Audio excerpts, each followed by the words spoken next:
шырмада яткан уенчыклар белән балачакка алып кайтырга телим.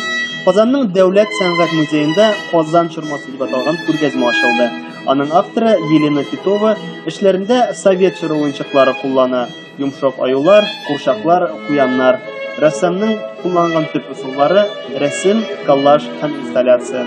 Титова күргәзмәсе ярдәмендә балачакның матур хатирәләрен яңартырга тели.